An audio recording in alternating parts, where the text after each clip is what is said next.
Fransa Eğitim Milli olarak Afrika Etiyopya'dayız. Süt kesisi projesini gerçekleştirdik.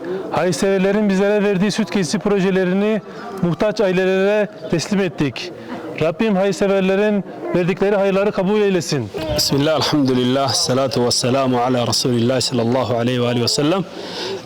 Yusirruna enne cemiyetel hayriya Frans yatim el dhaabbanni akkana jiru tokko gara biyya keenyaa dhufee ummata keenyaaf gargaarsa re'ee qalee fooniin dhiyeessee fi re'ee horsiisaa lama lama mata matatti hiree fi dhaabbata kana rabbi haa milkeessu ummata kana rabbi irraa haa qeebalu rabbi irraa haa qeebalu rabbi irraa haa qeebalu sadaqaa isaanii sadaqaa jaariyaa rabbi haa godhuuf sadaqaa isaanii rabbi sadaqaa jaariyaa haa godhuuf rabbi isaan haa milkeessu rabbi irraa haa qeebalu wanni guddaan rabbi namarraa qeebalu rabbi irraa haa qeebalu dhaabbata kana dhaabbata waan xixiqqaa qofa osoo hin taane waan gurguddaa hojjetu rabbi haa godhu biyya hunda keessa socho'anii Afrikaa keessatti Itoophiyaatti Ijiptitti biyyoota garagaraa Afrikaa deemanii gargaaranii dhaabbata kana rabbi haa milkeessu ummata kana rabbi haa milkeessu abbaa sadaqaa tana dhaabbata kana kennee ummata biraan naagaa jeessa rabbi isaa milkeessu rabbi isarraa haa qeebalu Allahumma taqabbal minhum Allahumma taqabbal minhum sallallahu ala nabiyyina Muhammad wa ala alihi wa sahbihi. Esselamu aleyküm ve rahmetullahi ve berekatuhu.